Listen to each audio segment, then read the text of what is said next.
E aí, tudo bem com vocês? Eu sou o Fábio Lacerda e quero te dizer que você é muito bem-vindo aqui no podcast da Rede Super de Televisão, que é o nosso Pode Crer. Então fica à vontade para você participar, para você ajudar a gente a divulgar esse podcast também para outras pessoas. Eu conto com a sua participação. E como você sabe, eu sempre procuro trazer uma pessoa aqui no programa que vai agregar valores à nossa vida, que vai poder falar do seu testemunho de vida, falar das suas superações, e nesse dia não vai ser diferente. Principalmente você que é mulher, você fala assim, pastor, vocês entrevistam pouco mulher. Hoje nós trouxemos uma mulher aqui que vai ser uma entrevista sensacional, vai ser um bate-papo diferenciado, eu tenho certeza que você vai gostar. Eu quero apresentar para vocês Karine Miranda. Prazer, pastor, muito obrigada, né? Já fico imensamente feliz pelo convite, né? Agradecer primeiramente a Deus, né, a oportunidade. Amém. Como o senhor mesmo falou, é um testemunho mesmo de vida, né? É uma profissão que se tornou propósito. Então, primeiramente, agradecer mesmo o convite, né, a oportunidade de estar podendo, né, representar algo na vida de alguém. Com certeza. Gente, achei sensacional entrevistá-la e bate-papo com ela, porque hoje você tem uma profissão que, vamos botar assim, que era quase exclusivamente masculina, né? E você mostra que a mulher, ela vem sim, tomando o seu lugar na sociedade e tendo direitos também, né, iguais aos dos homens. E hoje você é CEO de um clube de tiro aqui na região metropolitana de Belo Horizonte. E você é o quê? Atiradora também, assim que fala? Você é uma esportista atiradora? É isso. Sou uma CAC, né? Eles falam o termo CAC, que é através do Exército, que se torna colecionadora, atiradora e caçadora, né? E exerço a profissão de despachante também, né? Que mexe com a parte burocrática para uma pessoa de bem ter uma arma dentro da lei. Sou também instrutora de armamento e tiro, então eu dou cursos de tiro, né, básico, preparatórios para aprovamento, para ser aprovado, né, nessa questão aí, para ter a arma dentro da lei. E me tornei presidente do meu clube de tiro, né, que está inaugurando em breve, na cidade de Igarapé. Olha só. Mas o sentido todo é fazer com que um cidadão de bem, né, independente de ser homem ou mulher, tenha uma arma de fogo e possa se defender. Sim. Agora fala aqui pra gente uma coisa. Até onde que isso, no Brasil, ele é regulamentado ou alguma coisa assim, que é um esporte mesmo? Por exemplo, nós estamos nas Olimpíadas? Então, no caso, o CAC, né, o atirador esportivo, né, dentro dessas 3 modalidades, ele é registrado no Exército e existem algumas confederações que fazem esses campeonatos, como IDSC, IPSC, e são confederações a níveis internacional, né? E aí, através dessas confederações, são marcados torneios e as pessoas competem, né? Então, se tornam atletas. Então, existem premiações. A gente não fala que enquadra ainda de forma olímpica, né? Sim. Ele ainda não enquadra, ele enquadra somente em confederações. Certo. E conta pra gente como é que isso começou. Você nasceu onde? Você nasceu em Belo Horizonte? Eu nasci em Belo Horizonte. Você nasceu em Belo Horizonte. E quando você era pequenininha, você já gostava desse esporte, já gostava de arma? Como é que foi a sua inclinação? Então, meu pai, que já é falecido, né? Ele era do DENIT. Então, na época, ele conseguiu o porte. Então, ele tinha várias armas de fogo dentro de casa. E para a gente foi sempre muito tranquilo, né? Ele sempre nos orientou que a arma de fogo ela não fazia mal, né? O que faz mal é o ser humano. E que a gente tinha que saber se defender por ser mulher, né? Sim. Ele tinha essa preocupação porque na época ele já era idoso, já tinha idade avançada. Então, ele sempre preocupou que na ausência dele a gente soubesse de se defender, né? Porque o papel do homem, ele é um papel de proteção. E na falta dele, né? Então, como que nós iríamos fazer? Então, desde os 7 anos de idade, ele já ensinou essa questão de manuseio de arma de fogo, né? Até a gente brincava de atirar de chumbinho. Na época não tinha essa descriminalização, assim, não era tão discriminado, tão preocupante esse tema como é hoje, né? Sim. Eu acredito que você tenha vivido isso na sua infância também. Claro. Era uma coisa mais natural, né? Aí nós vivemos uma onda aí de desarmamento que trouxe essa coisa de falar que arma de fogo é só na mão de polícia ou só na mão de bandido, e nós, que somos pessoas de bem, ficamos a Deus dará. Mas Sim. há 20 anos atrás isso era muito natural, né? Uhum, com certeza. Então, e me conta, e aí o seu pai foi ensinando você foi tomando gosto pelas coisas, porque você falou que seu pai é DENIT, seu pai é policial. Isso. Na verdade, é um departamento de trânsito rodagem, enquadra na segurança pública Sim, também. sim. Então, porque a gente sabe, assim, tem muitas filhas, vamos botar assim, que você está representando aqui, né?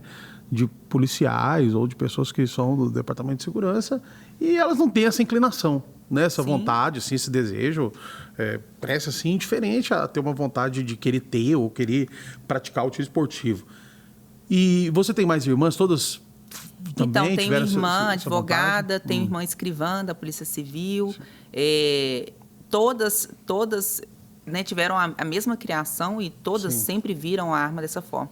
Eu acho que vem justamente da criação, sabe, pastor? Sim. Eu acho que existem policiais ou pais, né, que têm o acesso à arma e faz ao contrário, faz o inverso, né? É uma coisa que eu falo muito com os meus clientes. Não adianta você ser homem, ter uma arma de fogo dentro de casa, né, e não ensinar a sua esposa e seus filhos, porque na sua ausência aquela arma pode ser usada para, de fato, né, gerar uma violência contra eles. Sim. Então, assim, o homem, ele não fica 24 horas dentro de casa.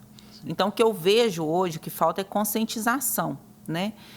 Não prego essa questão de, é machismo. Não, eu acho que Sim. é cultural mesmo, sabe? Correto. Algumas pessoas foram criadas tendo acesso, outras foram criadas para ter medo de arma de fogo. Isso é errado, né? Sim, sim. E então você se inclinou para esse lado do tiro esportivo, né? De arma de fogo. E na sua adolescência, eu queria que você contasse um pouco como que foi isso aí, né? Você se converteu com quantos anos? Com 18 anos. Com 18 anos que você aceitou Jesus, Isso. né? Quero que você fale um pouco também dessa experiência sua, como que foi essa experiência, se alguém te evangelizou e como que foi isso. E depois disso, se você, por exemplo, convertido, essa menina é crente, aí você conheceu tanto um rapaz, ou você conheceu uma amiga, que você ficou amiga, e de repente ela fica sabendo, peraí, ela mexe com arma, ela é instrutora de tiro, não quero ser amiga mais, minha mãe falou para eu não andar junto, né? Conta um pouco dessa sua experiência de conversão e depois como que foi isso. Então, a questão da adolescência, como eu perdi o pai com 13 anos, eu me vi muito desprotegida na sociedade, né? E eu tinha que me deslocar, pegava 3 conduções, e eu me lembro que nessa época eu fingia que eu tinha arma. Olha para você ver. Eu fingia que eu tinha arma porque eu falava assim, gente, é a arma que vai me proteger nessa questão, por não ter, né, essa proteção. E isso foi ficando na minha mente que eu falei, olha, minha profissão vai ser policial. Eu achava que eu tinha que proteger as pessoas, né? E aí, aos 16 anos, né, eu já tinha um namoro dos 15, né? Aos 16 anos, indo para São Paulo, eu escutei o testemunho do irmão Lázaro. Olha e só. foi o pastor Lázaro que me evangelizou, no testemunho dele indo para São Paulo. E aí me despertou a curiosidade de conhecer quem era Jesus, porque minha família é toda católica. Olha. E aí, através do testemunho dele e de muitos louvores, como o da Damares, eu fui me despertando o interesse, né? Aos 17 anos eu engravidei, né, deste namoro. Tive meu filho aos 18 anos, permaneci com o pai dele, tive meu filho aos 18 anos, mas eu decidi me batizar. Deus me tocou de uma forma que Jesus, né, as experiências que eu estava tendo, eu falei que eu queria entregar a vida a Ele mesmo. E foi a melhor decisão da minha vida, né, ter me batizado. Mudou, assim, radicalmente, dali para frente. A gente morre para o mundo, né, e nasce para Cristo, e a gente começa a ver o mundo de outra forma. A gente quer que nosso filho seja herança do Senhor, que ele de fato veja Cristo em nós. E aí eu fui tomando a conduta de continuar estudando. Foi quando eu entrei para a faculdade de Direito. Sim. Mas sempre com esse lado empreendedor, sabe? Nunca querendo trabalhar. Eu não tinha essa coisa de querer trabalhar para as pessoas. Eu queria ou passar no concurso ou ter meu negócio. Sim, empreendedora nata, sim. Aí acabou que eu comecei com lojas, né? Fui abrindo lojas e tudo, estudando, fazendo direito. E dentro da profissão do direito, eu já vi que eu não queria seguir a conduta de advocacia. Eu queria ser policial, né, ajudar as pessoas, proteger, sempre com esse sentimento de proteção. Sim. Só que teve um momento que, quando eu abri um restaurante, né, que chamava Maipoque, que era de comida... Em Belo Horizonte. Em Belo Horizonte, lá no Santo Antônio.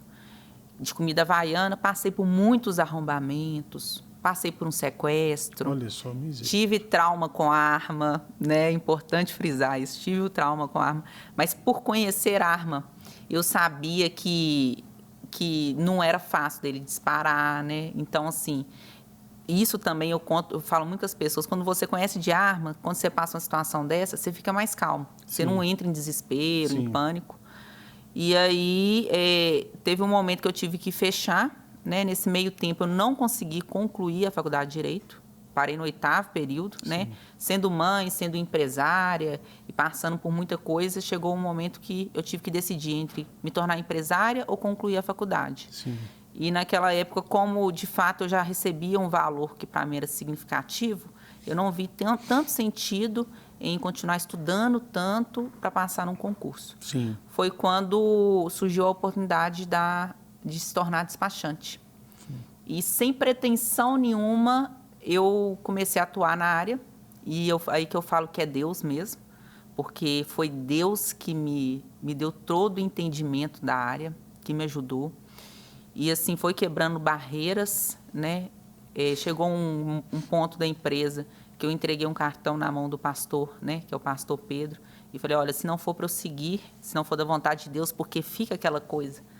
É de Deus mexer com arma, não é de Deus mexer com arma, né? A gente fica nesse impasse. E aí eu falei, olha, se não for de Deus, que não prospere, que feche as portas.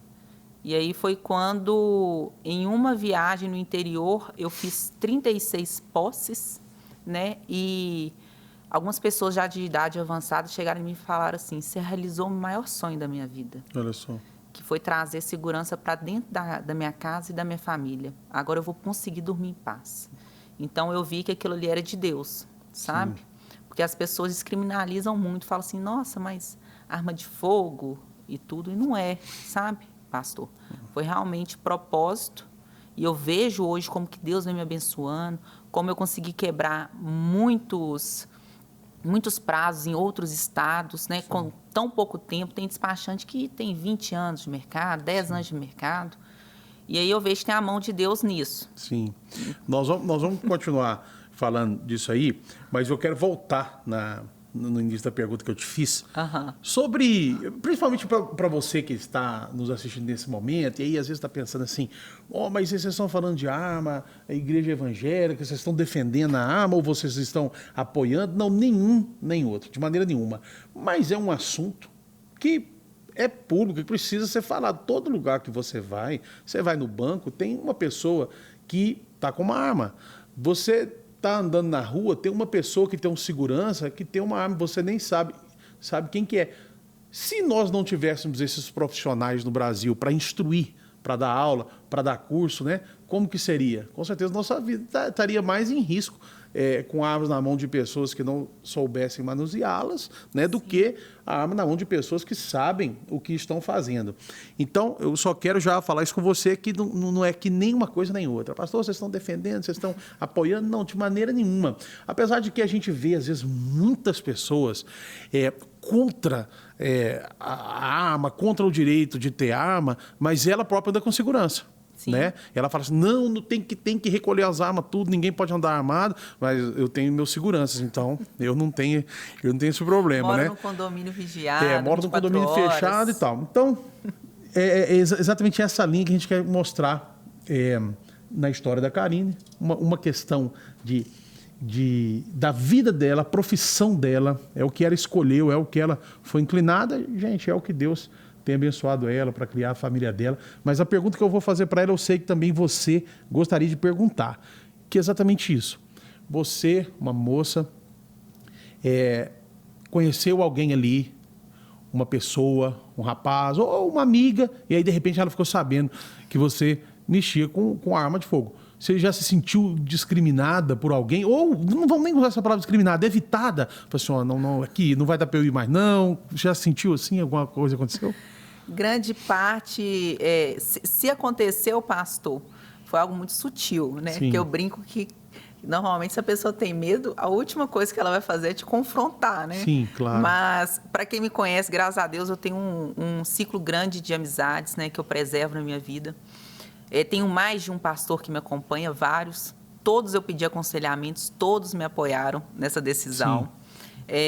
A questão da arma em si, é claro que, igual uma pessoa quiser relacionar comigo, ela vai pensar 2 vezes, né, com certeza, do que uma mulher que não tem uma arma de fogo. Sim. Mas eu acredito que nós que mexemos com arma de fogo, eu falo que a gente é totalmente da paz. Sim. A última coisa que a gente quer é briga, é confusão, tormenta. Exatamente, porque às vezes as pessoas pensam muito assim que uma pessoa que tem uma arma de fogo e foi preparada para aquilo, né? Ela tem uma arma de fogo, ela foi preparada.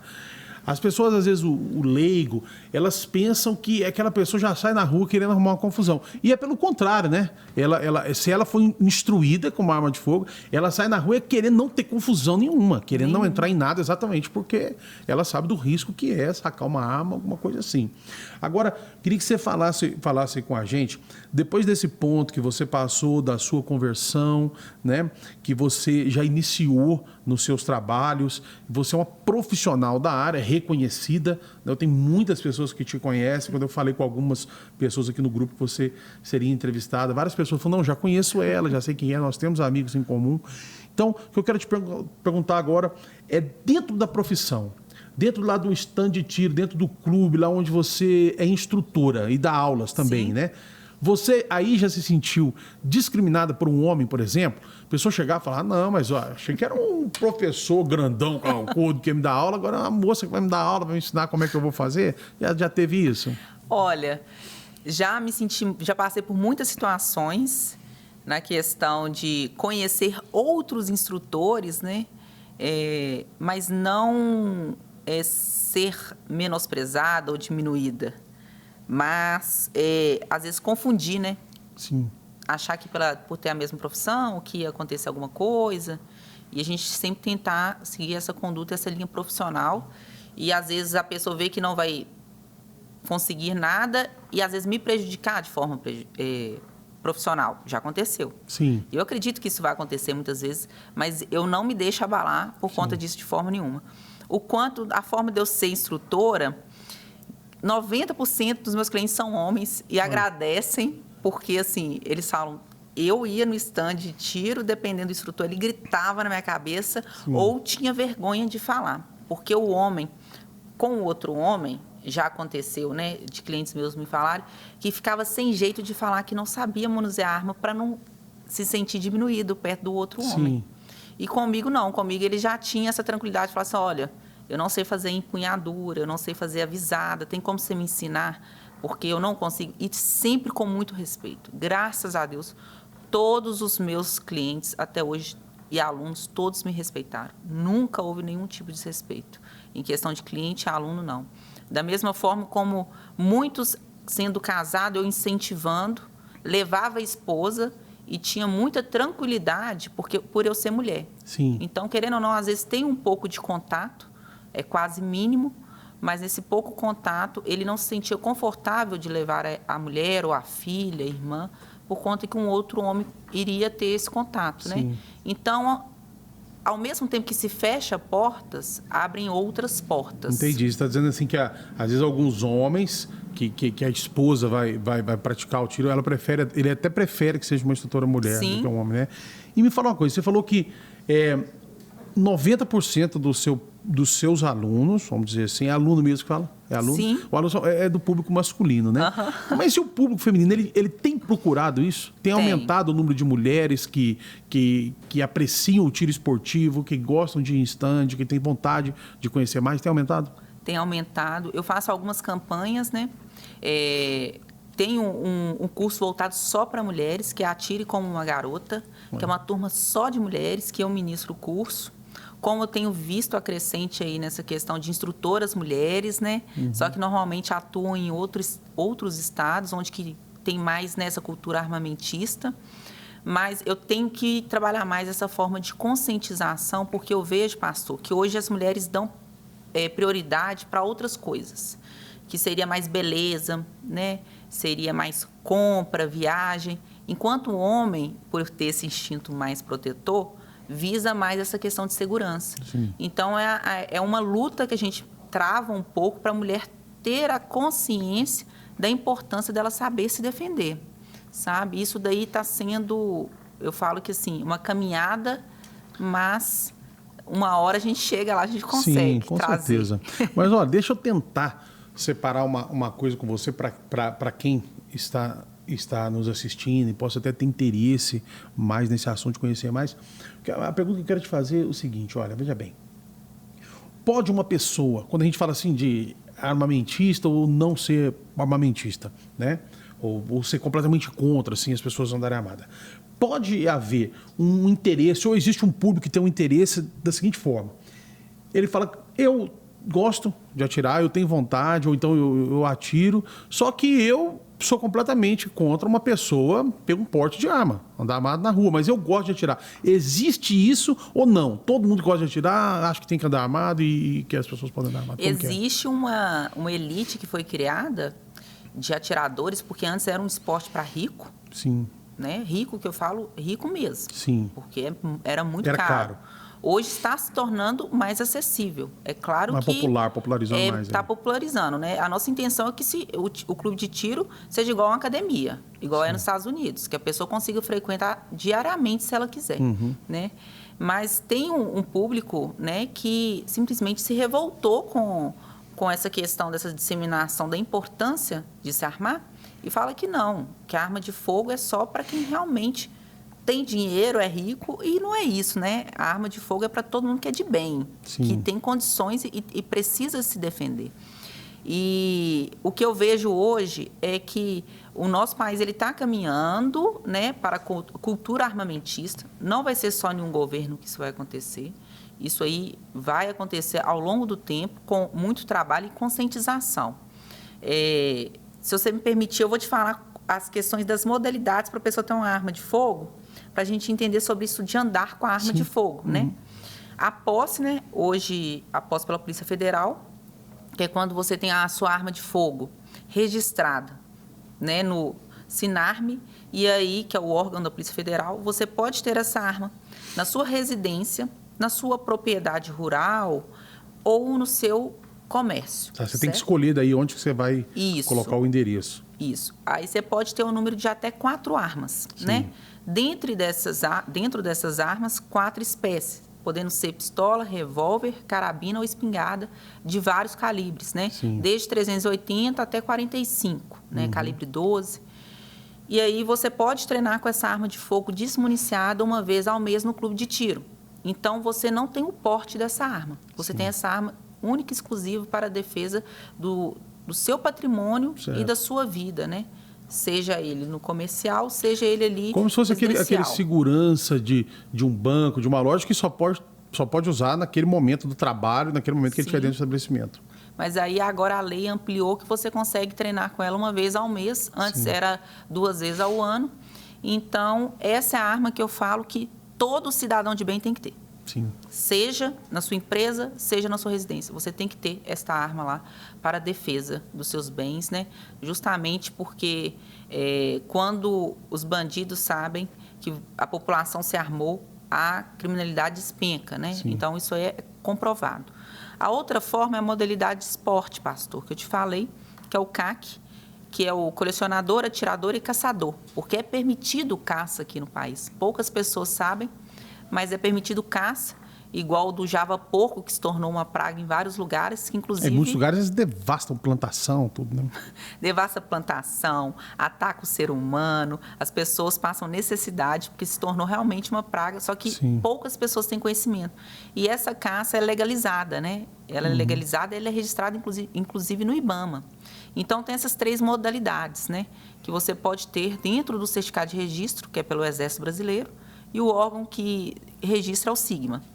E aí, dentro dessa possibilidade, você tem a GT, que é a guia de trânsito, que você pode portar uma arma, né, para treino, podendo ser diário ou para caça, e você tem direito ao porte de trânsito, né?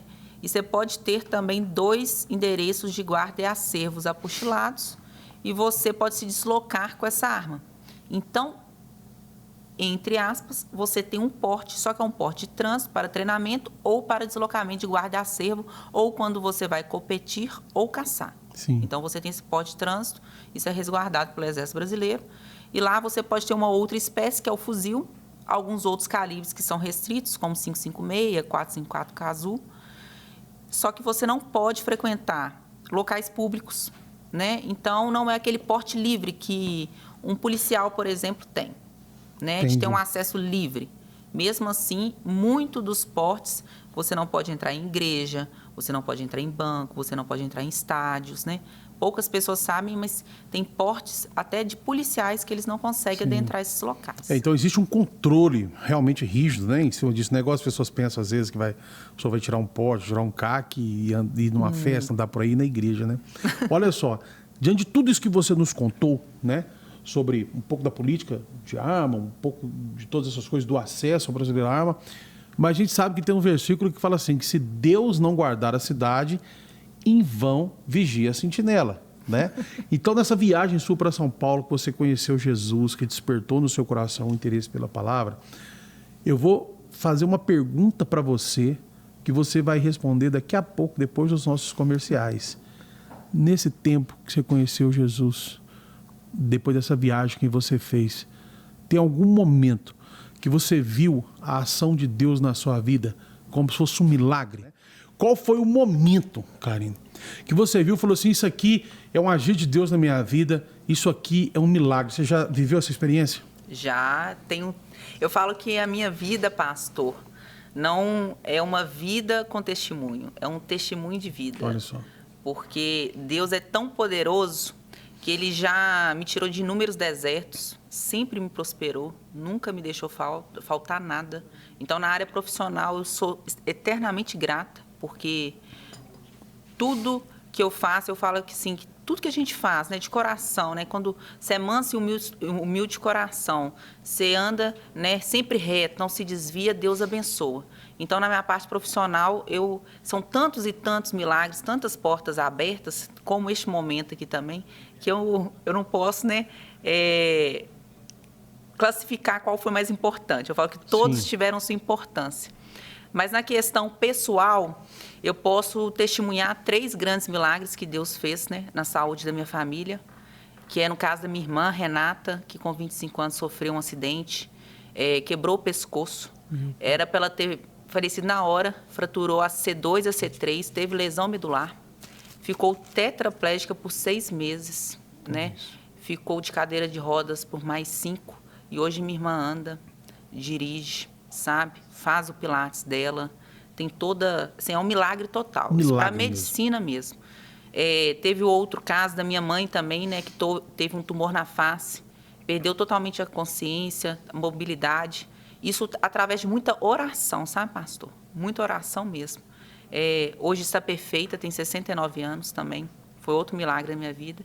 E mais um milagre da saúde foi que eu tive a cura da endometriose, né? Que é uma doença sem cura. Sofri por 2 anos. Ia tomar morfina no hospital. Na época foi que eu tinha um restaurante. Tomava morfina. Fiz uma laparoscopia. Através da laparoscopia, que é uma cirurgia, né, invasiva, foi constatado que eu tive a doença. Tinha todo, né, edema e tudo. Isso fica até para muitas mulheres que estão vendo, né, que às vezes não acreditam na cura, porque realmente a medicina fala que é uma doença sem cura. E o médico falou, não existe mais foco. Não tem como eu te explicar, mas você foi curada. E isso tudo com muita oração. Então, eu tenho esses 3 testemunhos, né, a qual eu sou muito agradecida a Jesus, porque operou esses milagres mesmo na minha família, né, milagre de vida, de saúde. Então, assim, só tenho a agradecer a Deus mesmo, né, por tudo que Ele tem feito.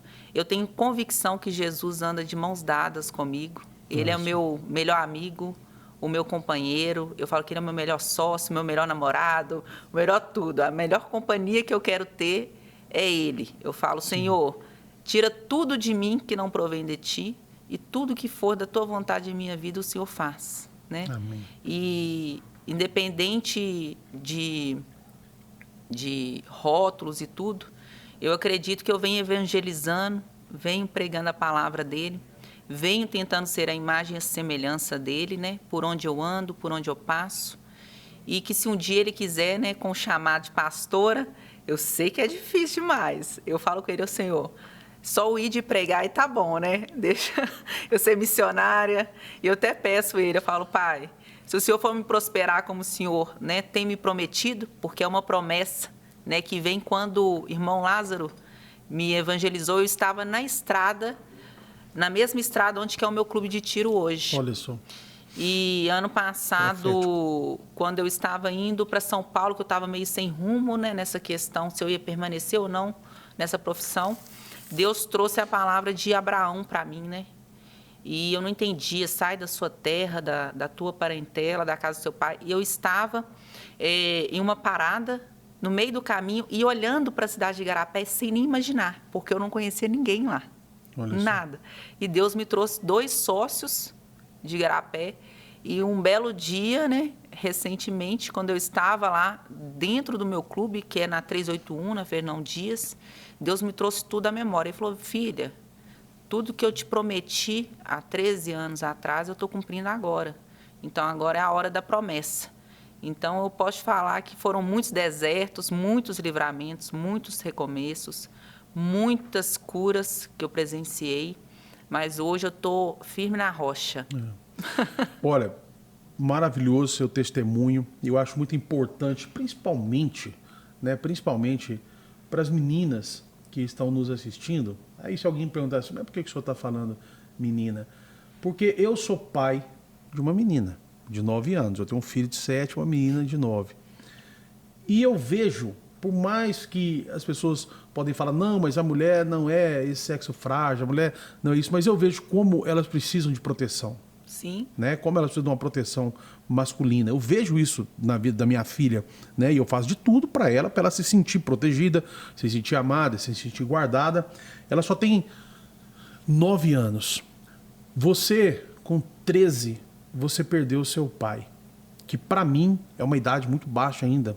Para uma moça poder, uma menina poder se declarar assim, não, eu perdi o meu pai, mas ele fez tudo que ele podia por mim, eu já sou independente, eu já sei me proteger. E obviamente que a gente que é pai, a gente tem a informação ali de que ela não sabe ainda se proteger, né? De que ela ainda ficou ali sozinha. E tem muitas moças que nos assistem nesse momento, por isso que me gera sempre uma compaixão das meninas, às vezes, que não têm pai, ou até pior do que isso, Karine.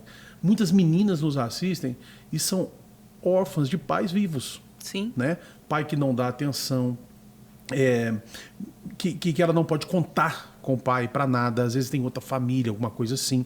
Então, o que eu quero te perguntar nesse momento é assim, com 13 anos, e você enfrentou tantas coisas, né?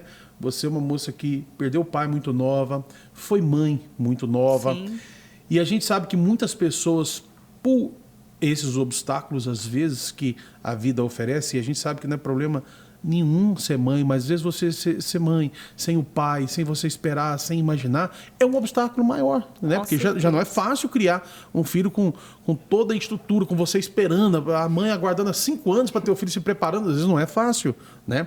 E às vezes assim, de repente, a gente sabe que não é. E muitas meninas desanimaram da vida, sabe? Muitas meninas que me escrevem, que falam comigo, falam, pastor, eu casei, meu marido foi embora, eu casei 9, meu marido foi embora, eu estou sozinha com meu filho, pastor, eu não tenho pai, e eu passo essa dificuldade. Como que foi a sua superação disso tudo? Em todo momento você sentiu que Deus te protegeu? Você acha que aconteceu alguma coisa na sua vida que supriu a falta do seu pai? Como se fosse um tio, um irmão mais velho, alguma coisa assim? Nossa, pastor, vou te falar. É Deus mesmo, viu? Deus foi meu grande pai. Eu escuto nitidamente a voz de Deus. Através da intimidade que a gente busca, a gente consegue escutar Ele. E Ele sempre me falou, filho, eu não te desamparo, eu não te deixo, eu te guardo.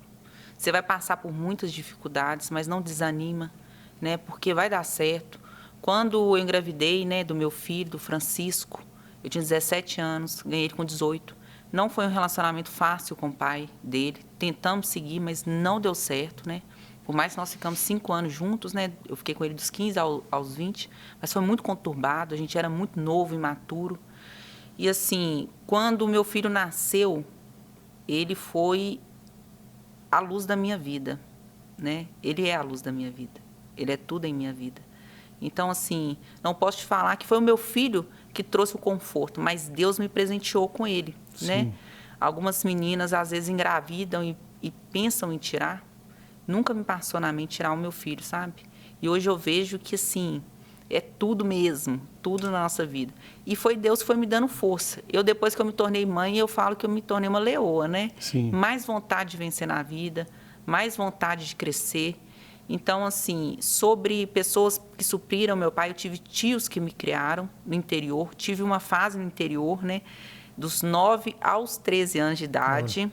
Então, assim, foi algo que me fortaleceu. Foi lá em Braúnas de Guanhães, uma cidade pequena, de 5 mil habitantes. Foi lá que eu entendi também muito da vida, nessa questão de dar valor às pequenas coisas, né? Família da minha mãe toda de lá, pessoas batalhadoras que cresceram na vida através do esforço, né? Então, assim, foi algo que me deu muita raiz, mas perdi tios que me criaram nesse meio tempo. Inclusive, perdi um irmão também, Olha. um mês antes do meu filho nascer. Então, eu falo assim que foi muita prova que eu passei, sabe? Mas um recado que eu posso falar para essas meninas: não desanima, não. Porque Deus, ele é fiel para cumprir, ele é pai, ele nos guarda o tempo todo, que nós temos momentos difíceis, nós temos perdas, mas nós temos que confiar em Deus, né? Porque Deus, ele supre tudo. Quando Deus fala que nos supre em tudo, ele nos supre. Nós temos que acreditar e confiar que nós estamos aqui para crescer, para evoluir, né? Para se tornar pessoas melhores, para representar algo na vida de alguém. E, às vezes, um sofrimento seu ali que você passa é para dar um testemunho amanhã, para fortalecer alguém, né? E amém por isso, porque o que nos reserva é algo muito maior, né? Que é estar junto dele, ao lado dele, no reino dele, né? Então, assim, pensar que na vida aqui nós temos que representar algo na vida de alguém. Sim. E que o sofrimento é passageiro, que a morte, ela é um descanso, né? Em meio a essa pandemia, eu vejo tantas pessoas, né, falecendo. Perdi uma irmã por parte de pai na pandemia, pelo Covid, né? Então, assim, o que eu entendi Você depois... perdeu uma irmã, perdeu um irmão e depois perdeu uma irmã. Sim. Por parte de pai. Todos os dois por parte de pai. Olha Mas só. não tem diferença, né? Sim, claro. O seu irmão era mais novo ou mais velho que você? Meu irmão tinha 22 anos 22 quando faleceu. anos. Você tinha 17, 18 anos? 18 anos. 18 anos. 18 anos, o Tiago.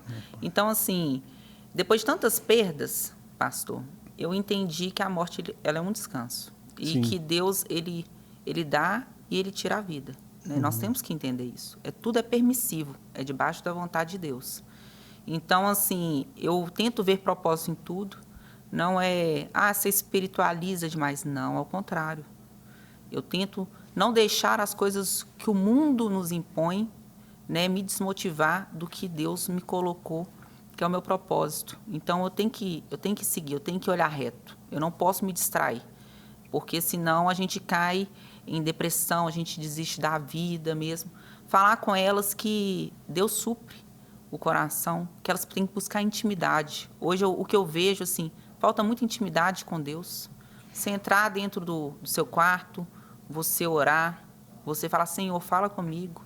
Se humilhar mesmo, mas se humilhar perante a Deus, não aos homens, né? Infelizmente, por relacionamentos prematuros, hoje eu vejo que, igual eu tive, né? Relacionamentos prematuros, e isso está cada vez mais natural. Tem muita dor, muita mágoa, muita ferida, muito sofrimento. E se isso pudesse ser evitado, né, com essa intimidade com Deus, é o conselho que eu dou para elas. Busquem a Deus antes de buscar os homens, né?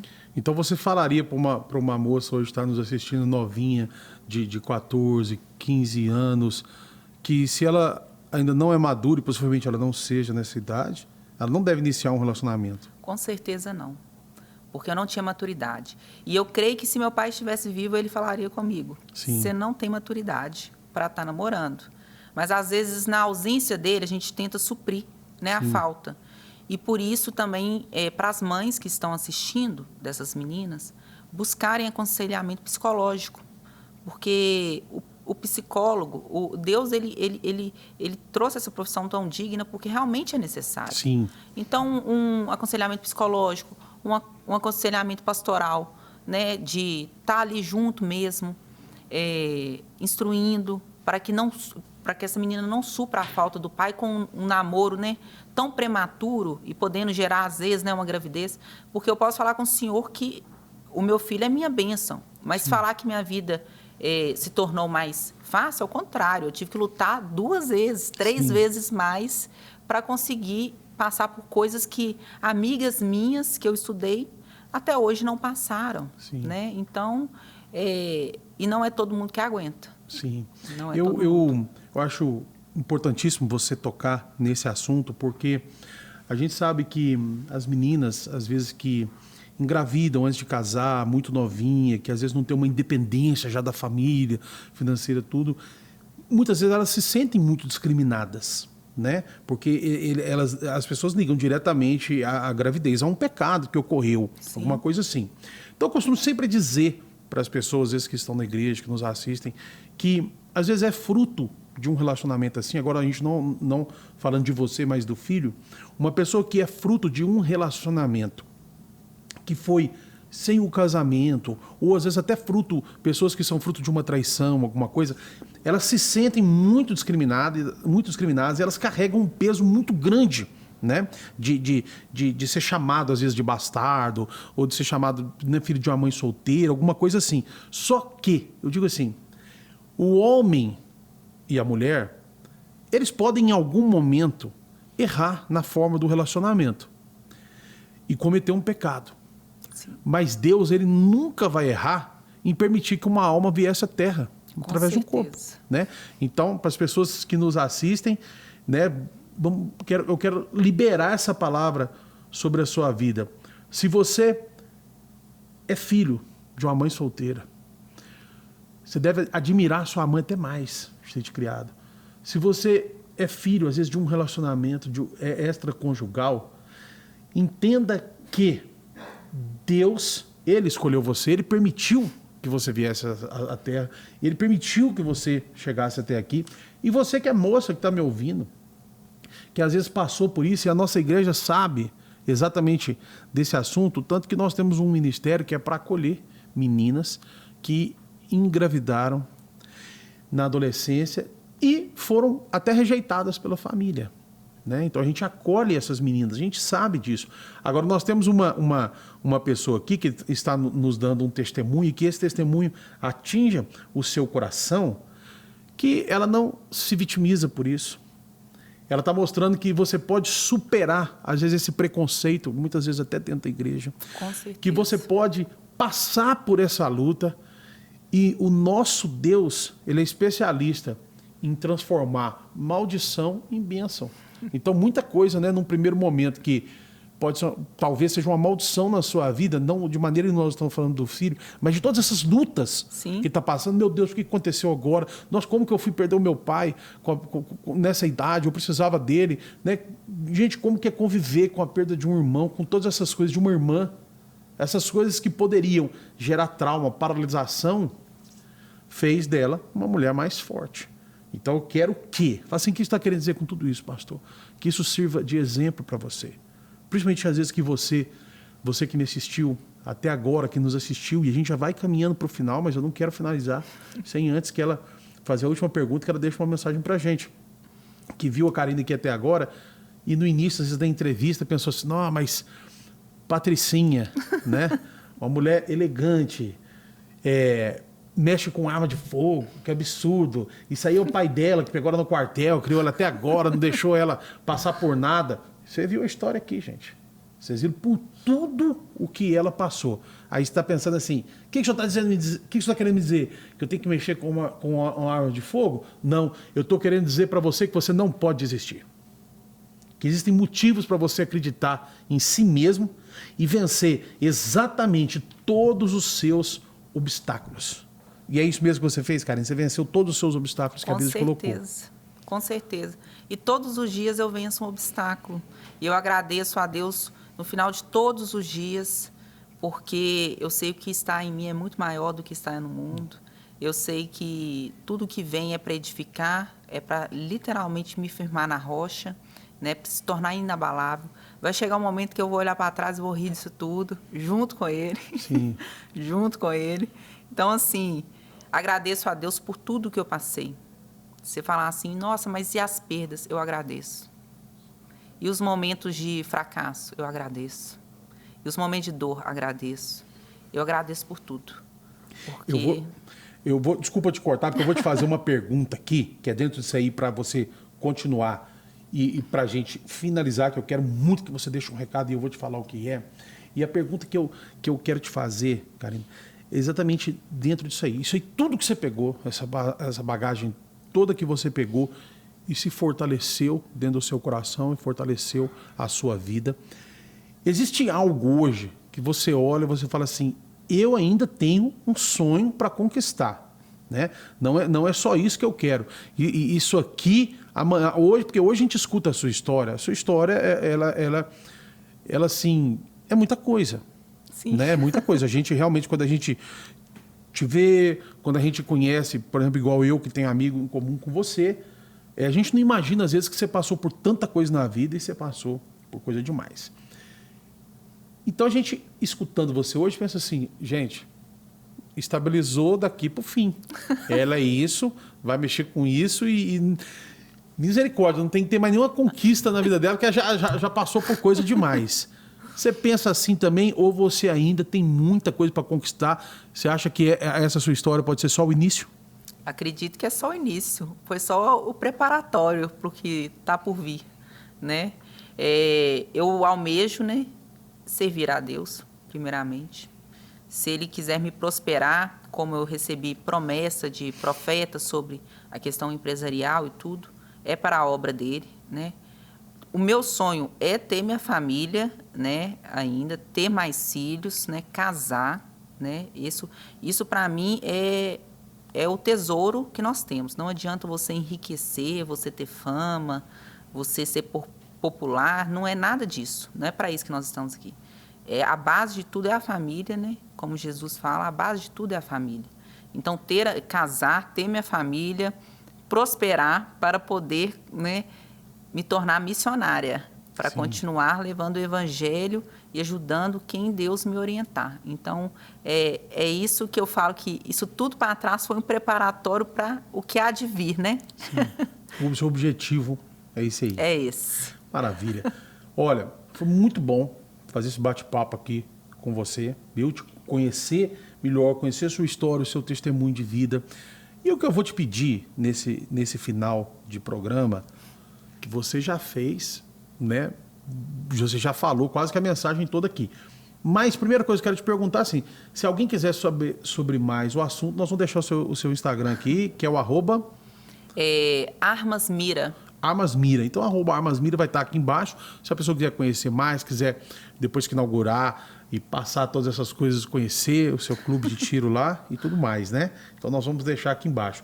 Eu vou pedir para você, para aquela câmera ali, onde estão agora centenas e milhares de meninas nos assistindo e meninos também. Sei que muitos homens gostaram dessa entrevista também, pelo conteúdo, pelo assunto que desperta o interesse. Mas o que eu quero que você fala para essas meninas que pensam em desistir, muitas meninas que foram abusadas e se sentiram desprotegidas, muitas meninas que não tiveram o apoio do pai, igual você perdeu o seu pai com 13 anos, mas o seu pai te apoiou no que você queria, no que você gostava, né? E muitas não tiveram e hoje elas se sentem perdidas e elas muitas vezes buscam suprir essa necessidade e por causa da carência se tornam presas fáceis de pessoas às vezes mal intencionadas, que não pensam igual elas, às vezes não só de uma pessoa que também é imatura, que daí você está ali de igual para igual, mas de pessoas às vezes que é madura e usa essa carência, usa essa falta do pai, essa falta de defesa por uma coisa ruim. Se você pudesse olhar nos olhos dessa menina que está triste hoje, que está chorando, o que você diria para ela? Então, primeiramente eu falaria como Jesus já falou inúmeras vezes, que é: minha filha, você é preciosa demais. Se você soubesse do valor que você tem perante aos olhos de Deus, a sua vida, o tanto que Ele sonhou com o seu nascimento, o tanto que Ele sonhou com as suas conquistas, com seus sonhos, né? Que Ele a todo momento está te guardando, que não anseie pelo casamento, pelo namoro, ou às vezes por sair de casa. Primeiramente, tenta se conectar com Deus para Ele te orientar. Quando você sentir angústia, sentir a ausência de alguém, ore a Deus, porque Ele supre sim, né, todos os desejos do coração. Tente primeiro se firmar, né, buscar uma profissão digna, não depender, né, de outras pessoas para que você realize seus sonhos, sejam eles em formação, né, dentro de uma escola, seja ele, às vezes, uma carreira de modelo, uma carreira até de policial também, né? Tantas carreiras, né, a serem seguidas. Não se precipite, não pule etapas, aproveite a adolescência, né? Tente se formar, tente entrar numa faculdade, estudar. Não é fácil, né? Igual tive que trabalhar para pagar a faculdade, sendo mãe, mas a gente consegue, com força de vontade a gente consegue. Você tem um valor imenso. Vai chegar uma hora que você vai olhar para trás para esse sofrimento, às vezes, que você está passando, você vai rir dele. Você vai ver o tanto que Deus te tornou mais forte. Você que é mãe solteira, olhe para o seu filho, olhe para essa herança que Deus te deu, né? Faça em dobro tudo que você faria por você, faça por ele também, né? Vai te dar mais força, vai te dar mais ânimo. E da mesma forma que eu alcancei o meu sonho profissional, que era um sonho de Deus para a minha vida, né? Que é muito maior do que o que eu sonhei para mim, né? Hoje eu tenho uma carreira sólida, hoje eu tenho um salário que eu sempre sonhei, hoje eu tenho um reconhecimento, hoje eu vejo meu filho feliz. Meu filho hoje ele é um atleta, ele compete, né? Ele já tem patrocínios, né? Então, assim, é uma criança excepcional, né? Que foi criado e teve como exemplo, né, pais trabalhadores e que não desistiram nem abaixaram a cabeça. Então, meu recado é esse para vocês, né? Olhe para a cruz, olhe para o sofrimento de Jesus, né? E veja que nosso sofrimento ele é passageiro, como foi o dele, e que ele venceu o mundo e que você também vai conseguir vencer, né? É só pegar com Deus que vai. Amém. Gente, bom demais. Karine, quero te agradecer muito, muito mesmo, você ter vindo aqui, ter disponibilizado esse tempo, ter contado pra gente a sua história. Eu sei que você não conta pra todo mundo, não é pra todo mundo que você abre essas coisas, e você aceitou abrir aqui pro público da Rede Super, pro público aqui do nosso canal, do YouTube. Então, a nossa gratidão a você. Amém. As portas estão sempre abertas, e quando inaugurar o seu clube, nós queremos ir lá, tá bom? Com certeza. Gente, obrigado, muito obrigado por você que nos acompanhou aqui pela Rede Super de televisão, que viu esse testemunho tremendo aqui. Obrigado pela sua audiência, que Deus te abençoe.